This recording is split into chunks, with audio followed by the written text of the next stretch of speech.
Hello students, how are you? I hope you all are good.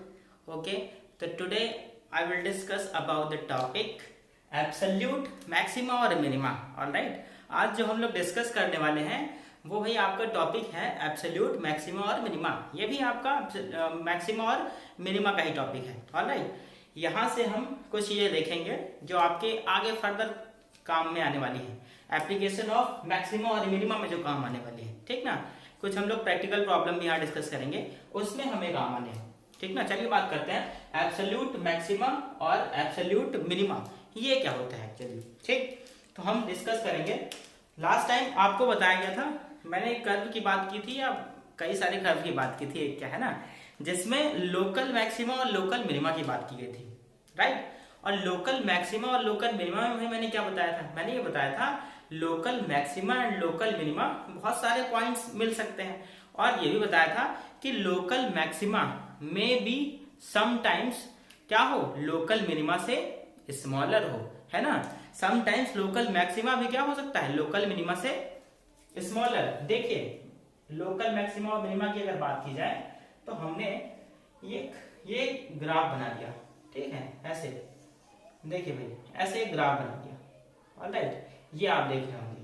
सो यहाँ पर आप क्या देखेंगे, अगर इसको और हम अच्छे से बनाएं तो मैंने ये ऐसे ड्रॉ किया और यू से लगे, बस ऐसे देख लीजिए। ठीक, यहाँ पर क्या है, आपको एक पॉइंट मिलेगा। कौन सा पॉइंट, मान लीजिए ये क्या है C1। ठीक, यहाँ ये आपको मिलेगा लोकल मैक्सिमम, यहाँ क्या मिलेगा C2, ये मिलेगा लोकल मिनिमम पॉइंट। अब आगे आप फर्दर यहाँ बढ़ेंगे तो यहाँ एक पॉइंट मिलेगा, क्या मिलेगा C3, और वो क्या होगा लोकल मैक्सिमा में भी। और जैसे आप यहाँ पहुंचेंगे तो यहाँ से क्या मिलेगा फिर से C4, और ये क्या होगा लोकल मिनिमा। ठीक, ये है मिनिमा, ये है मैक्सिमा। ऑलराइट, तो आप क्या देख रहे हैं कि किसी भी इंटरवल के लिए ये हमारा मान लीजिए A है और ये है B। इस AB क्लोज इंटरवल के लिए, इस AB क्लोज इंटरवल के लिए हमारा जो function y = fx, suppose that ये कर्व बना हुआ है और किसके बीच डिफाइंड है, A to B के बीच डिफाइंड था। ठीक, तो यहाँ से C1, C2, C3, C4 बहुत सारे पॉइंट्स मिले जिस पर हमें लोकल मैक्सिमा और लोकल मिनिमा देखने को मिल रहा है, ठीक ना। यहाँ आप क्या देख रहे हैं, एट C2,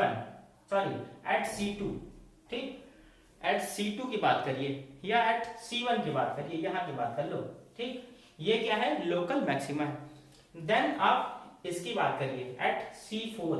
ठीक, तो C4 पे क्या है लोकल मिनिमा, तो C4 पे जो लोकल मिनिमा है क्या वो लोकल मैक्सिमा से ग्रेटर है। यहाँ पर देखिए local maxima eight C4 is greater than local maxima of, ये मिन है मिनिमा और ये है मैक्सिमा, यहाँ वाला क्या है इससे ग्रेटर है। तो किसी भी इंटरवल में A से B के बीच बहुत सारे लोकल मैक्सिमा और लोकल मिनिमा हमें मिल सकता है। हमने फाइंड करना भी सीखा था, dy/dx को 0 के इक्वल रख के नंबर लाइन पे ड्रॉ करके, वो सब सीखा था। ठीक, तो यहाँ से आपको क्या देखने मिल रहा है, लोकल मैक्सिमा और लोकल मिनिमा बहुत से पॉइंट होंगे, उसमें रिलेशनशिप कुछ भी हो सकती है। Sometimes local minima is greater than local maxima और sometimes local maxima is less than, right. बात तो एक ही है। ओके, तो इस तरह से हम नहीं कह सकते, ये बात आप बिल्कुल नहीं कह सकते। क्या नहीं कह सकते कि जो लोकल मैक्सिमा है वही उस फंक्शन की ग्रेटेस्ट वैल्यू है। हम ये बिल्कुल नहीं कह सकते कि जो मैक्सिमा है ये तो क्या वो हमारे ग्रेटेस्ट वैल्यू हो सकती है, नहीं, क्योंकि आप यहाँ देखें लोकल मिनिमा ही क्या है इसका, इससे बड़ी वैल्यू हो गई ना। तो ये कहना बहुत ही मुश्किल है, लोकल मैक्सिमा और लोकल मिनिमा ही आपके एब्सोल्यूट मिनिमम या एब्सोल्यूट मैक्सिमम वैल्यू होंगी। ठीक, तो ये बात तो क्लियर हो गया कि हमें डायरेक्ट यहाँ से नहीं मिलेगा। तो इसके लिए कॉन्सेप्ट क्या है भाई, आपका लोकल या एब्सोल्यूट मैक्सिमा या एब्सोल्यूट मिनिमा होगा क्या फिर। ठीक, इसके लिए हम बता दें जो भी आपको fx गिवन होगा, ये गिवन होगा, ठीक, इसके बीच जितने भी आप लोकल मैक्सिमा और लोकल मिनिमा फाइंड आउट करेंगे, ठीक, उन सब पर फंक्शन की वैल्यू चेक करनी पड़ेगी और इन टू कॉर्नर वैल्यूज पर भी हमें फंक्शन की वैल्यू चेक करनी पड़ेगी। ठीक, और उन सब में जो आप देखेंगे सबसे स्मॉलर होगा वो होगा आपका एब्सोल्यूट मिनिमा, और उन सभी में जो सबसे ग्रेटेस्ट होगा वो होगा आपका एब्सोल्यूट मैक्सिमा। ठीक, कॉन्सेप्ट समझ आ गया। तो हम कैसे फाइंड आउट करेंगे मैं बताता हूं आपको। ठीक, इसकी एल्गो बताते हैं, एल्गोरिथम टू फाइंड लो एब्सोल्यूट मैक्सिमा और एब्सोल्यूट मिनिमा। सबसे पहले क्या करेंगे, फाइंड स्टेप वन में आप क्या करें भाई, find dy by dx। Okay, first step में आपको dy बाई dx फाइंड करना है। Second step, next one, step 2 क्या करेंगे आप, put dy by dx is equal to 0। ठीक, dy बाई dx हम 0 के इक्वल पुट करेंगे। ओके, पुट करने के बाद स्टेप 3 में हमें क्या मिलेगा बताएं भाई, जैसे स्टेप 3 जब इसको आप रखोगे 0 के इक्वल तो हमें बहुत सी वैल्यूज मिलेंगी। किसकी वैल्यूज मिलेगी, x की वैल्यूज मिलेगी। Find the value of x, that is, या find the values of x and let the values be c1 c2, ये जैसे वैल्यू आ रही थी, c3 है ना, लाइक दिस cn, ये सब वैल्यू हम लेट कर लेते हैं, कुछ भी हो सकती है, और ये सभी जो वैल्यू होंगी वो हमारे a टू b के बीच लाई करेंगी। इतना हो गया। अब स्टेप 4 में हम क्या करने वाले हैं, इसके बाद स्टेप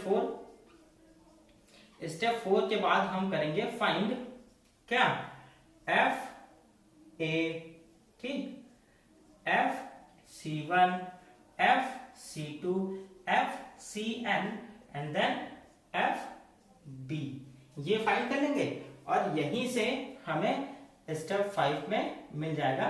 ठीक, from the above conclusion, right, इसी से देखिए ये जब आप फाइंड कर लेंगे, इसमें से जो सबसे स्मॉलेस्ट होगा वो क्या आएगा, लोकल मिनिमा, और इनमें से जो सबसे ग्रेटेस्ट होगा वो क्या आएगा, लोकल मैक्सिमा आएगा। From the above conclusion we get absolute, ठीक, सॉरी, एब्सोल्यूट मैक्सिमा और मिनिमा।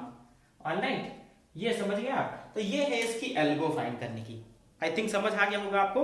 तो चलिए एक क्वेश्चन से हम आपको क्लियर करवाते हैं कि कैसे ये सॉल्व होगा। ठीक ना भाई, इसका स्क्रीनशॉट आप ले लीजिएगा, वीडियो पॉज करके नोट डाउन कर लीजिएगा, अच्छे समझ लीजिए, बहुत ही इंपॉर्टेंट कॉन्सेप्ट है आपका। ओके, सो देखिए भाई, हम क्वेश्चन ही क्लियर है और उसको सॉल्व करके आपको दिखाते हैं कि कैसे हम फाइंड करेंगे एब्सोल्यूट मैक्सिमा और एब्सोल्यूट मिनिमा। ऑलराइट, तो हमारे पास एक क्वेश्चन है fx इज इक्वल टू, देखिए क्वेश्चन है, ये एग्जांपल समझ लीजिए, fx is equal to sin x plus 1/2 cos x।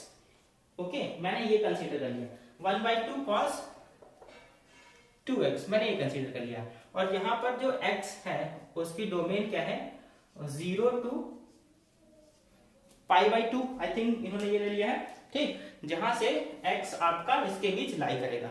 Okay, अभी मैंने एल्गो बताई, यहाँ पे क्या एल्गो बताई कि सबसे पहले इसका डेरिवेटिव फाइंड करिए। तो स्टेप 1, डेरिवेटिव ऑफ दिस क्या आएगा भाई, f डैश x, ये होगा डेरिवेटिव।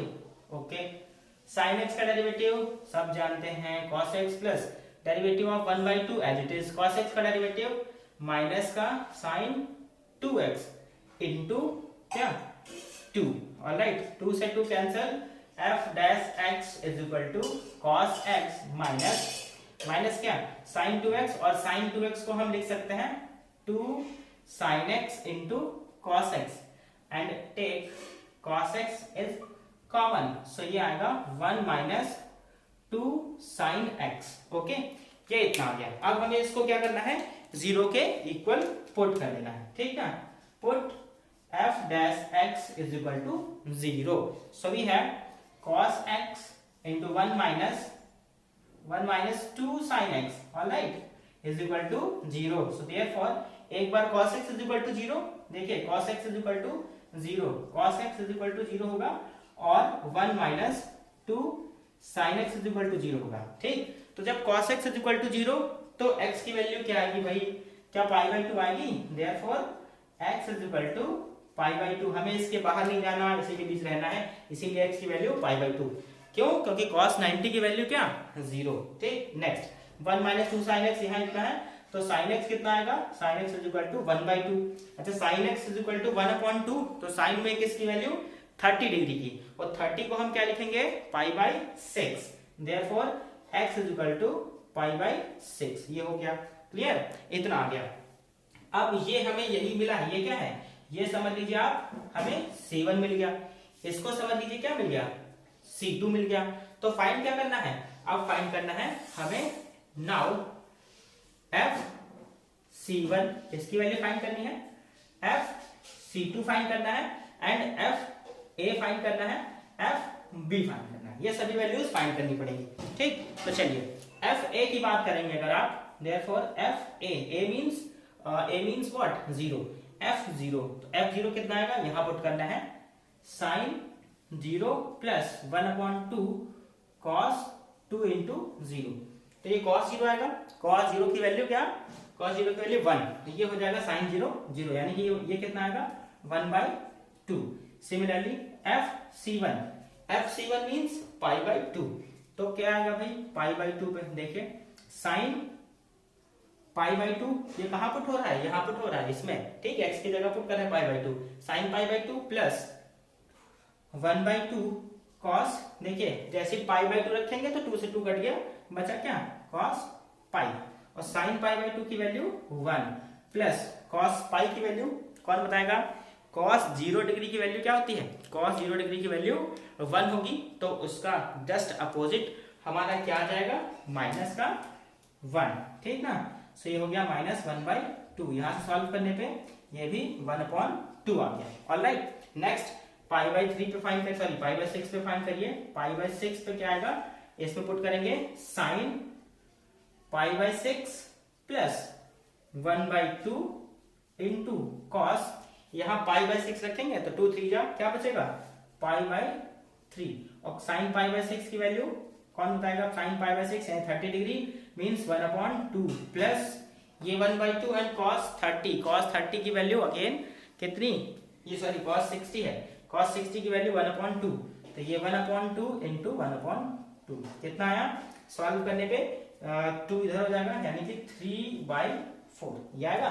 सॉल्व करिएगा 2 LCM 2 और 2 1 3, 3/4 हमारा ये आ गया। ठीक, और ये आ गया 1/2। सेम थिंग अभी हमें वो फाइंड करना है क्या? π/2 पे तो फाइंड कर लिया आपने ना, हाँ π/2 हो ही गया। ठीक, π/2 पे फाइंड ही कर लिया है, ये हो गया, तीनों वैल्यूज फाइंड हो गई। तो यहां से आप क्या देख रहे हैं? इसमें कौन सी वैल्यू ग्रेटेस्ट है, कौन सी स्मॉलेस्ट वैल्यू है, वो देख लीजिए। जो आपकी मैक्सिमम वैल्यू है वो हो जाएगी एब्सोल्यूट मैक्सिमम। देखिए ये 1/2 है, ये है हमारा 3/4, तो कौन ग्रेटर है? ये 1/2 आपका हो जाएगा मैक्सिमम, राइट ना। So therefore maximum value of the function is 3/4, है ना, सॉरी ये आपका क्या हो जाएगा? 3/4। मैक्सिमम क्या आएगा? चेक कर लीजिए, 3/4 ही तो मैक्सिमम होगा ना। ठीक, और ये क्या है? 1/2 मिनिमम। ओके, देयरफॉर एब्सोल्यूट हम कह लें, देयरफॉर एब्सोल्यूट, ठीक, therefore absolute maximum value of the function is 3/4 at where? π/6 at x is equal to π/6। ठीक, and what? Minimum value is 1/2 at where? At 0 and π/2, at x is equal to 0 and π/2। तो π/2 and 0 पर हमें क्या मिलने वाली है? Minimum value, and x is equal to π/6 पे आपको मैक्सिमम वैल्यू मिलेगी यहाँ पे। ठीक, ये कॉन्सेप्ट क्लियर हो गया। आई थिंक इसमें कोई प्रॉब्लम नहीं होगी। ओके, तो इसके बाद अब हम इसके एप्लीकेशन बेस्ड क्वेश्चन की बात करेंगे, जहां से आपका क्वेश्चन लॉन्ग में आता है। ठीक ना, है टॉपिक इसी का ही। उसकी बात अगर हम करें तो मैं बता दूं आपके लिए, उसको समझने के लिए आपको बेसिक फॉर्मूलाज आने चाहिए। ठीक ना, class 7th 8th 9th 10th में जो आपने फॉर्मूलाज पढ़ रखे हैं, वो बेसिक फॉर्मूला आपको पता होना चाहिए। ठीक, अगर नहीं पता है तो मैं जल्दी से आपको बता देता हूँ, उसके बेसिस ही सारे एप्लीकेशन के बेस क्वेश्चन आपके लगेंगे। ठीक, तो देखिएगा भाई, एरिया ऑफ, मैं बताता हूँ क्या basic formulas, area of square. ठीक, एरिया ऑफ स्क्वायर क्या होता है, अगर साइड हमारी x है तो x स्क्वायर, और पेरीमीटर अगर हम बात करें इसके, पेरीमीटर ऑफ स्क्वायर क्या आएगा 4x। ठीक, अगला हम बात करें area of rectangle, area of rectangle क्या होगा, अगर हमने साइड x y लेट कर रखी है तो x इंटू वाई ये होगा। अगर बात करें फिर पेरीमीटर की, तो पेरीमीटर ऑफ रेक्टेंगल क्या आएगा twice of x plus Y. ये बात क्लियर है। फिर हम बात करें एरिया ऑफ सर्कल की। ओके, तो एरिया ऑफ सर्कल ये क्या है पाई आर स्क्वायर, अगर रेडियस r है तो। उसके बाद सर्कमफेरेंस ये क्या आएगा इसका, सर्कमफेरेंस ऑफ सर्कल, ये बेसिक फॉर्मूले हैं आपको आने चाहिए। ठीक, 2 पाई r ये हो गया। ठीक है ना। फिर आते हैं स्फीयर की बात करें। ठीक ना, तो स्फीयर, स्फीयर में हम देखें इसका वॉल्यूम क्या आएगा, वॉल्यूम क्या होगा भाई 4/3 पाई आर क्यूब, ये हो गया वॉल्यूम।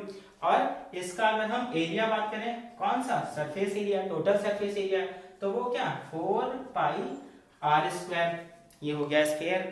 फिर हम बात कर ले किसकी जल्दी से, कोन की। तो कोन में क्या होगा इसका volume, volume of cone 1/3 pi are square into H. ठीक, और इसके अगर हम CSA की बात करें यानी कि कर्व सरफेस एरिया की, तो वो क्या होता है भाई पाई आर एल। और इसी के अगर हम TSA की बात करें यानी टोटल सरफेस एरिया की, तो क्या होगा पाई आर प्लस एल। ये क्या होता है base area plus curve surface area. ठीक ना, base area pi are square और ये पाई आर एल, तो ये हो जाएगा हमारे इतना। ठीक, TSA हो गया, कोन हो गया। अब हम बात करें किसकी, सिलेंडर की। तो सिलेंडर का क्या है वॉल्यूम, वो क्या होता है पाई आर स्क्वायर एच। ठीक, अब हम इसके CSA की बात करें यानी कर्व सरफेस एरिया की, तो वो क्या होगा 2 पाई आर एच। और अगर हम इसके TSA की बात करें तो TSA क्या CSA प्लस बेस एरिया ये होता है, और CSA कितना 2 pi R H plus, cylinder में 2 बेस होते हैं, एक बिलो एक टॉप में, तो एक का area pi are square, 2 base हैं तो 2 पाई आर स्क्वायर, यहां से 2 pi r common in bracket r plus h. ठीक, ये एच प्लस आर, ये हो गया हमारा सिलेंडर। अब कौन रह गया देख लेते हैं, आपका क्यूब है ना।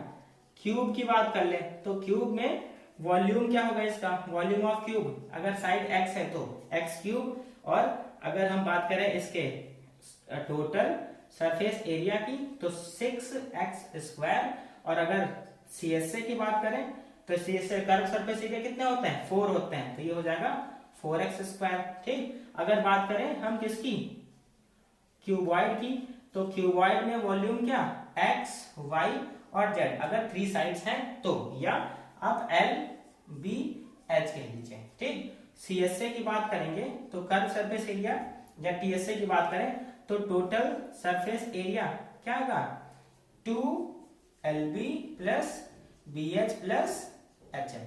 ठीक ना, और CSA भी इसका हम फाइंड कर देते हैं, चलिए मैं वो भी लिख देता हूं CSA। ठीक, CSA में क्या आएगा, कौन कौन नहीं आएगा, नीचे का फ्लोर एक नहीं आएगा, एक ऊपर का फ्लोर नहीं आएगा। नीचे में क्या नहीं आएगा हमारा ये ब्रेथ और ये लेंथ। ठीक, 2LB यहां से रिमूव हो जाएगा। ठीक ना, तो क्या बचेगा 2BH प्लस HL, ये हो जाएगा हमारा CSA। ठीक ना, आई थिंक ये समझ गए होंगे आप। अब इसकी हम वर्ल्ड प्रॉब्लम पे आते हैं, ऑलराइट, कि कैसा क्वेश्चन आपके एग्जाम में आता है, हम जल्दी से आपको बताते हैं। ठीक ना, ये नोट कर लीजिएगा आप, वीडियो को पॉज करके स्क्रीनशॉट ले लीजिएगा। चलिए हम देखते हैं कि वर्ल्ड प्रॉब्लम में कैसा क्वेश्चन हमारे लिए एग्जाम में आता है, और जो कि बहुत इंपॉर्टेंट होता है। ठीक ना, बहुत ध्यान से उसको करिएगा, बहुत ही इंपॉर्टेंट क्वेश्चन होते हैं इसके वर्ल्ड प्रॉब्लम के। तो चलिए हमने एक क्वेश्चन यहाँ पर कंसीडर किया। ठीक, क्या कंसीडर किया, कह रहे हैं so that all the rectangles of given area. ठीक ना, कह रहे हैं सो दैट सुनिएगा भाई, सो दैट ठीक, so that of all the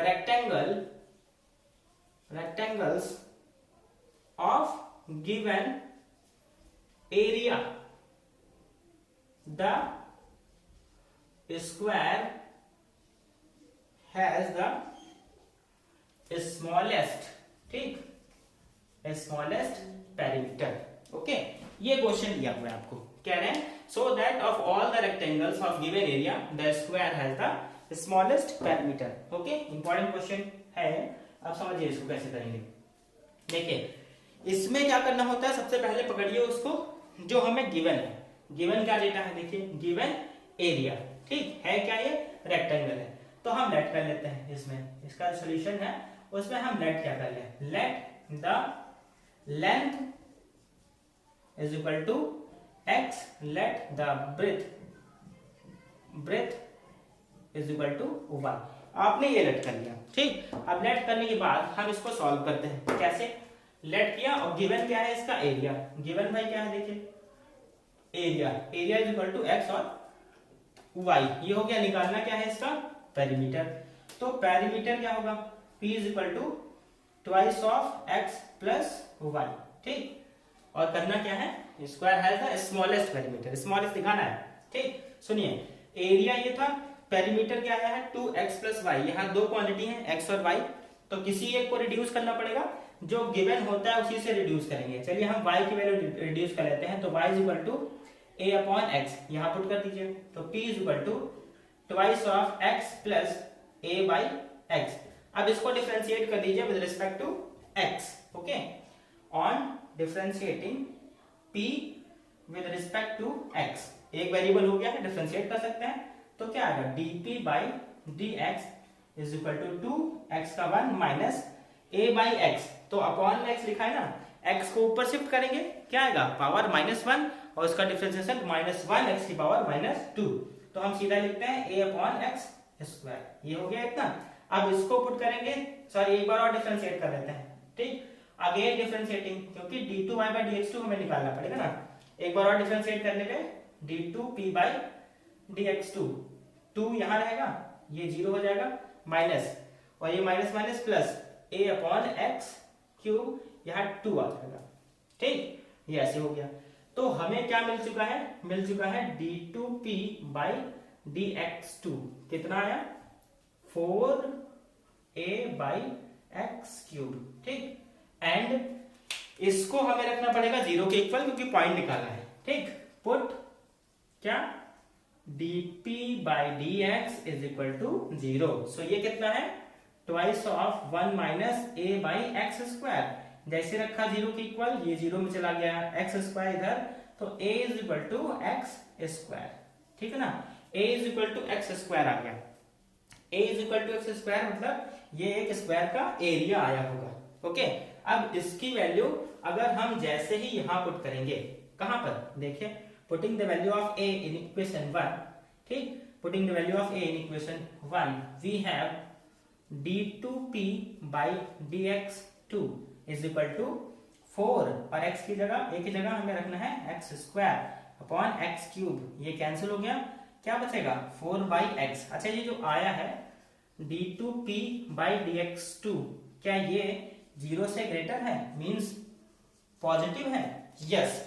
अगर ये पॉजिटिव है ठीक ना, अगर d2p बाई dx2 पॉजिटिव है, तो बताइए ये कहाँ था पहले, ये पॉजिटिव आया है तो पहले था कहाँ, मिनिमा पे, हमने पहले लेक्चर में डिस्कस किया है ना इसके प्रीवियस क्लास में ठीक। तो d2p इज greater than 0 positive, there hence area of hence perimeter, hence बस हो गया question right, hence perimeter of the rectangle, okay, hence perimeter of the rectangle is minimum when it is square ठीक ना, क्योंकि यहां से क्या आया है आपका देखिए a is equal to x square आ गया, alright, a is equal to x square कब मिलेगा, जब हमारी दोनों साइड इक्वल होंगी ठीक ना। Hence perimeter of the rectangle is minimum when it is a square. Okay, तो क्वेश्चन आपका solve. Okay, now pause the video to note it down.